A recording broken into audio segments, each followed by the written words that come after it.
The Alphabet murder is an unsolved serial killer case where the suspect kidnapped and murdered 3 young girls between 1971 and 1973, situated in Rochester, New York. All 3 victims were girls with the age of 10 or 11 whose surname began with the same letter as that of their first name: Carmen Colon, Wanda Walkowicz, Michelle Maenza. Each victim had been sexually assaulted and murdered by strangulation before their bodies were discarded in a town with a name that begins with the same letter as the victim's name. 50 years after the first murder, the case still remained unsolved and the killer has not yet been found. First victim. During the afternoon of November 16, 1971, in Rochester, New York, a 10-year-old by the name of Carmen Colon went outside to run some errands by herself. Her mom actually refused to let her go alone before conceding and allowing that she could. She usually walks with her grandfather, but at that time she wanted to prove that she's all grown up and she doesn't need anyone to look after her anymore. Therefore, she left without informing her grandfather. She stopped by at a pharmacy, about a couple of blocks away from her home, looking to pick up a prescription for her grandmother. She was later informed that the medication was not ready to be picked up. The owner of the pharmacy, by the name of Jack Corbin, claimed that Carmen appeared to be in some sort of a rush, saying that she had to go. She later then left the store, and while on her way back home, witnesses claimed that she is seen to be entering a stranger's parked car nearby. The girl was reported missing to the Rochester Police Department afterwards. However, in those hours before her becoming an official missing person, she was observed that she was naked from waist down, clearly distressed, and was flailing her arms looking for help. The car was a black Ford Pinto reversing to her, and eventually the suspect threw her in the back of the car. The crazy part about this is that it was a score of motorists on the highway that witnessed the entire act, and though not a single soul attempted to intervene. Some people say that it was a speedy highway, and by the time most people have registered on what they've seen, they probably would have already passed it. While others believe that those people were being spiteful and decided not to help the girl. This situation have caused numerous arguments in all newspapers and medias, despite the fact that no one actually came out to help the little girl.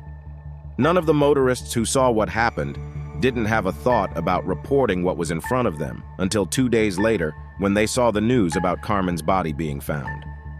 On the 18th of November, which is 2 days after her disappearance, 2 teenage boys discovered Carmen's nude body in a gully nearly 12 miles from where she was seen in the interstate, fairly close to a village named Churchville. Her coat was found about 300 feet from her body, and her trousers were later discovered 12 days later. An autopsy revealed that the child suffered a fracture to her skull and vertebrae, and as well as fingernail scratches all over her body. 2 New York newspapers offered a reward of $500 for information that leads to the arrest of Carmen's murder. 5 large billboards were displayed by local communities saying, "Who killed Carmen Colon?" and offering a reward of $6,000 for information. Second victim. On early April 2, 1973, in Rochester, 17 months after Carmen Colon's murder, a second girl went missing. An 11-year-old girl, Wanda Walkowicz, was also heading to her home after an errand much like Carmen had been. Wanda was a bit taller than Carmen. She was 4'7" and 77 pounds with ginger hair and blue eyes. On that day, she was wearing a white dress and her green and red checkered coats, and went out around 5 p.m. to get some groceries for her mother at a hillside delicatessen 4 blocks from her house. Several witnesses saw Wanda leaving with a bag of groceries in her hand, and the clerks who served her would later say that Wanda told them she was in a hurry, similar to how Carmen was in a hurry on the day that she was taken as well. However, apparently Wanda was always in a hurry, so no one thought of much. But then she disappeared after leaving the store at around 5:15 p.m. Wanda seems to just disappear into thin air. Nobody saw her get into any car or saw anything. All 3 of Wanda's friends saw her with her groceries on her way home, struggling to carry the groceries, but as they looked away for just a moment, and when they turned back, Wanda was gone. It didn't take long for Joyce, Wanda's mom, to realize that something was wrong. She sent her other daughter to the store with a friend to ask for Wanda, but of course she wasn't there. They also stopped at a couple of Wanda friends' houses to see if she stopped and played, but again she hasn't. Joyce reported Wanda was missing at 7:47 p.m., but they said she should just look around the neighborhood again and see if she could find her. So, she did just that and called back again half an hour later to report her as missing again. A slew of detectives canvassed an enormous area of land near her home. They scoured the area around the grocery store they knew she had been to before her disappearance, and they searched near the local river where they knew she would sometimes play. Rescue teams heard a few straggling reports of Wanda, grocery bag in hand, resting against a fence to keep herself from dropping the bags as a brown vehicle approached her. The very next day at 10 a.m. on April 3rd, Wanda's body was sadly discovered at the base of a hill. She was only discovered because something white caught the eye of a state trooper. It was Wanda's white dress still on her body, which was lying face down on the hillside. It was thought that her body had simply been thrown over the railing at the top and rolled down to the ground below. She had been sexually assaulted and choked to death, much like Carmen the previous year. She had fought her attacker, which was clear from the defensive wounds. Oddly, she had a noticeable amount of white cat hair on her body, even though her family owned no such animals.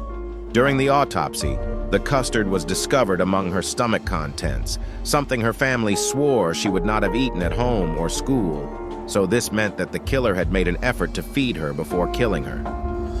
Hotlines were set up. Much larger rewards of up to $10,000 were offered, and tips rolled in from the public. Filers were plastered all over the surrounding neighborhoods in the hopes that any shred of evidence would point the investigators in the right direction. Third victim. On the evening of November 26, 1973, several months later, 11-year-old Michelle Mainza was reported missing by her mother after she failed to return home from school. Further investigation revealed that Mainza was last seen by her classmates at approximately 3:20 p.m., walking alone to a shopping plaza located close to her school to retrieve a purse her mother had left inside earlier that day. Roughly 10 minutes later, a witness Mainza sitting in the passenger seat of a beige vehicle traveling at high speed on Ackerman Street before turning onto Webster Avenue. According to witnesses, the child was weeping. At 5:30 p.m., a motorist saw a man standing by a vehicle with a flat tire, parked along Route 350 in the town of Walworth, holding a girl he believed to be Michelle Mainza by the wrist. When the motorist stopped to offer assistance, the individual grabbed the girl and pushed her behind his back while obscuring his license plate. He stared at the motorist with a menacing expression, which made the motorist drive away. Mainza's body was discovered on November 28th, lying face down in a ditch alongside a rural road in Macedon, approximately 15 miles from Rochester. Her autopsy revealed that along with receiving blunt force trauma, Mainza had been raped, then strangled to death. Numerous strands of white cat fur were discovered on her clothing, and leaf samples matching the foliage where her body was found were recovered within her clenched hands, indicating she had likely been strangled at or near the location her body was found. Investigators were able to retrieve partial palm print from her neck and traces of semen on her body and clothes. A forensic analysis of the sample determined she had been raped by one person. An analysis of the contents of Mainza's stomach revealed traces, hamburger and onions, which had been consumed roughly an hour before her death, giving credence to earlier reports of a girl matching Mainza's description having seen in a company of a Caucasian man with dark hair. He was said to be aged between 25 and 35, around 6'8" and weighing 165 pounds. They were both spotted at a fast food restaurant in the town of Penfield at approximately 4:30 p.m. on the afternoon of her disappearance and alongside Route 350 around an hour later. So why was the case called the Alphabet Killer? Well, you may have noticed that all three victims had first and last name that started with the same letter, and all three children were from Rochester. But when their bodies were discovered, it was in a different town. Each town corresponded to their names. Carmen Colin's body was found in the town of Churchville. Wanda Walkowicz was 7 miles away from Rochester in the village of Webster, and Michelle Mainza was found in Macedon. While you could argue that the names were coincidences, but it's hard to argue that the killer didn't somehow plan to dump each victim in a place that matched their name lettering. An expert, Robert Ressler, worked at the FBI in the Behavioral Studies Unit, had spent decades profiling them and trying to get inside their heads. He actually did not believe that the same person conducted all 3 killings. When he drew up profiles of the killers, he believed that Carmen's killing showed a much higher level of anger and aggression. She also had not received food before her death, like the other 2 girls did. And the killer chalked her with his hands, whereas Wanda and Michelle had ligatures used on them. There is also some theories that Carmen was taken by somebody she knew and that she trusted because they didn't need to bribe her with food like the other 2 victims. She just kind of got into their car willingly.